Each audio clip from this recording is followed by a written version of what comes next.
today's scripture passage, again, it comes from Mark's Gospel, is in many ways can be incredibly frightening.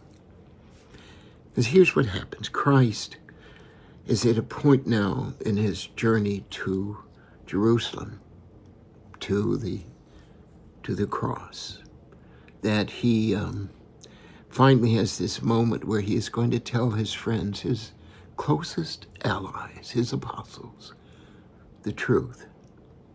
He's going to tell them that he's going to have to die, and knowing fully well that his apostles thought the Messiah was going to come in a different way, but he has to tell them the truth. It's weighing heavily on his heart. He's about to confront a horrid death, murder by the hands of those he's come to save.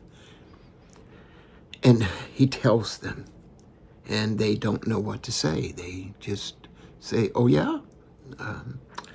So as they continue their journey and they stop, Jesus has noted that his apostles had been arguing. And he asked them, "What are you arguing about?" And they were reluctant, and ultimately he knows what they were saying. Who would be the first in his kingdom when he comes into his power?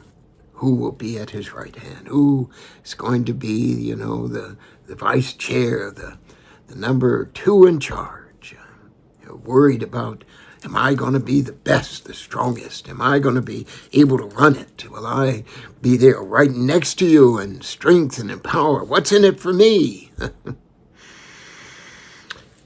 And Christ, broken, I imagine, just torn apart. He just told them all the pain that he was going to go through, and they just simply ignored it and wondered, how is this going to affect them?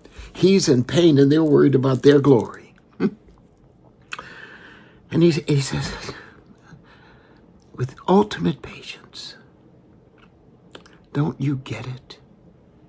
Don't you get it? In order to be my followers, you are going to have to be the servant of all. And he then takes a little child who has no power, but also no anger, no jealousies. Just a little child.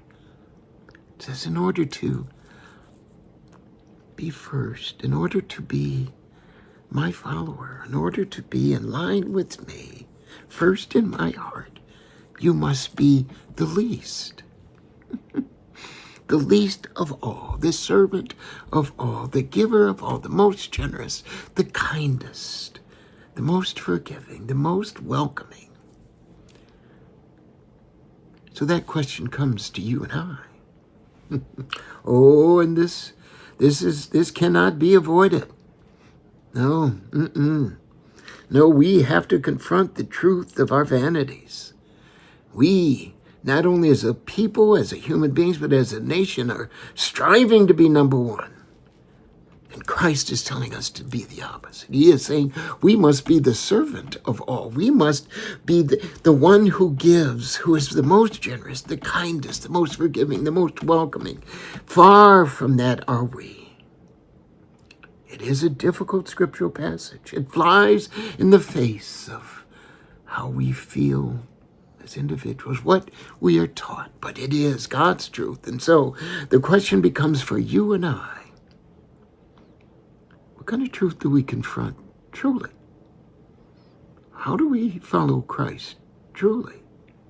How do we listen to his word truly? How are we going to answer to God truly? Who are we as a people, as a nation, and as the children of God? That's the most important question. Who are we as the children of God? And so tomorrow when you wake up,